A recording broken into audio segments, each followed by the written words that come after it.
Nire-record ko ito mula sa loob ng banyo. Nakakandado ang pinto at bukas ang shower para hindi niya marinig ang salita ko. Hindi ko alam ang gagawin ko. Hindi ko alam kung dapat ba akong tumawag ng pulis o ng pari, pero kailangan kong mailabas ito habang malinaw pa ang isip ko. Nangyari ito ngayon. Diyos ko, kanina lang ba talaga iyon? 6 na taong gulang na ang anak kong si Toby. Mabigat ang pinagdaanan niya nitong nakaraang taon mula nang umalis ang nanay niya. Tahimik na siya. Masyadong tahimik. Oras-oras siyang nakatayo sa likod bahay, nakatitig lang o naghuhukay ng lupa. Sabi ng therapist, normal lang daw iyon sa batang nasa ganoong sitwasyon. Isang paraan para maramdaman niyang may kontrol pa rin siya sa paligid niya. Gusto ko lang siyang bigyan ng isang masayang araw. Humiling siya ng isang clown para sa birthday party niya, pero kapos kami sa pera. Hindi ko kayang 15,000 pesos na singil ng mga professional agency. May nakita akong flyer na nakapaskil sa poste malapit sa eskwelahan.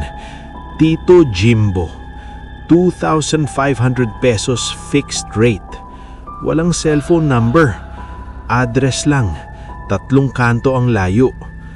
Pinuntahan ko ang bahay noong Biyernes. Wasak ang itsura, makapalang damo, nagbabalat ang pintura. Kumatok ako pero walang sumagot, kaya iniwan ko ang note na may address namin at inilagay ang pera sa mailbox.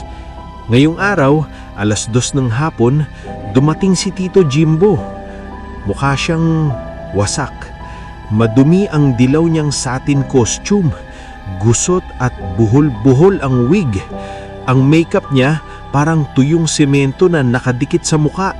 At ang amoy nakakasulasok. Parang mothballs na hinaluan ng basang lupa. Salamat sa pagpunta, sabi ko sa may pinto.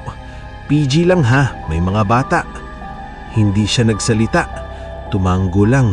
Isang mabagal at kakaibang galaw, sobrang baba ng yuko at pumasok sa likod bahay ng parang hinihila ang paa. Pinanood ko siya mula sa bintana ng kusina habang naghahanda ako ng spaghetti. Ang pangit ng palabas niya, walang magic, walang lobo. Umupo lang siya sa puting plastik na silya sa gitna ng damuhan at hinayaan ng mga bata na dumagsa sa kanya.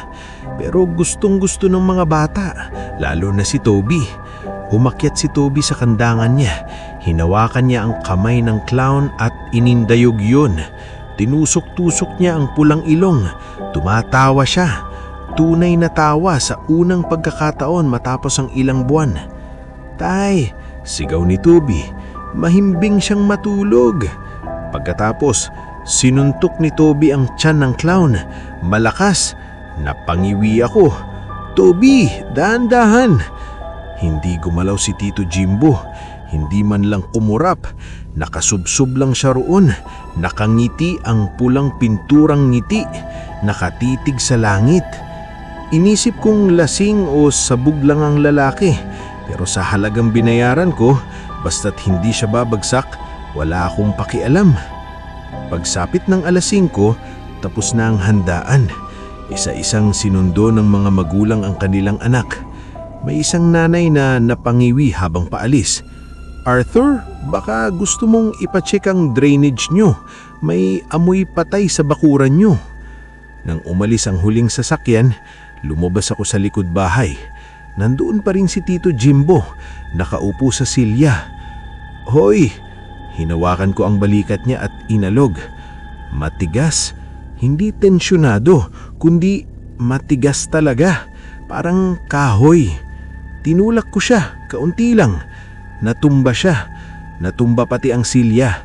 Bumagsak siya sa damo na may mabigat at solidong tunog, pero hindi gumalaw ang mga braso at bitnin niya.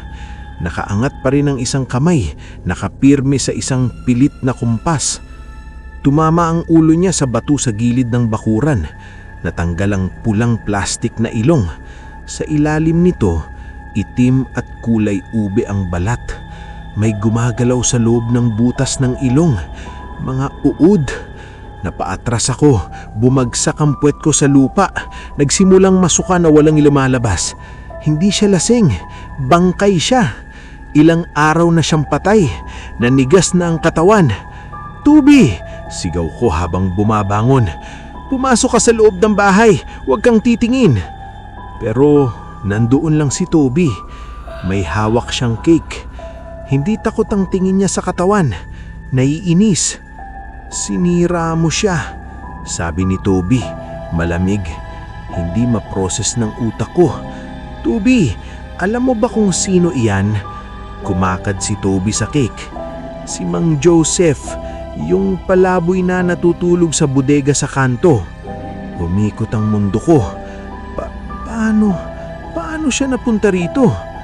"Ginamit ko ang kariton ko," sabi ni Toby, dinidilaan ng icing sa hintulaturo.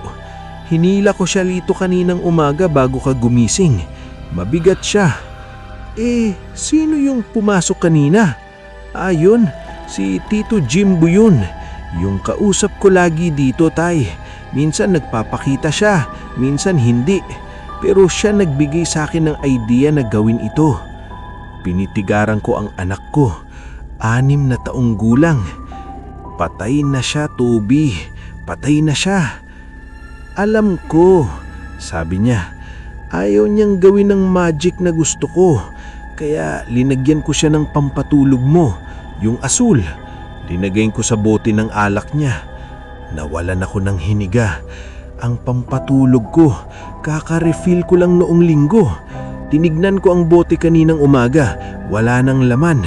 Akala ko nawala lang ko. Linagyan ko siya ng makeup na kamukha ni Tito Jimbo para masaya siyang tignan." Bulong ni Toby habang nakatitig sa nabubulok na katawan. "Pero boring siya. Nakaupo lang, hindi kagaya ni Tito Jimbo." Tumingalaw si Toby sa akin. Walang pagsisisi sa mata niya, walang takot, malamig, mapanimbang. "Pwede ba akong magkaroon ng puppy next year?"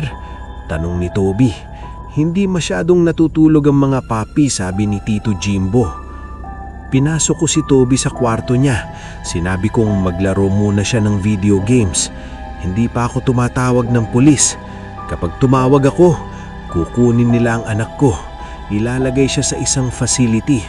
Pero tinitigaran ko ang kandado ng pinto ng banyo at parang napakanipis nito. May naririnig akong yapak sa palisyol, maliliit na yapag.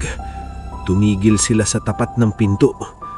"Tay," tawag ni Toby, "nandyan ka ba? May ipapakita akong magic trick. Kakaturo lang sa akin ni Tito Jimbo." Ayokong buksan ang pinto. Maraming salamat sa pakikinig, kaibigan. Kung nagustuhan mo ang storya natin ngayong gabi, pwede mo bang bigyan ng like ang video na ito?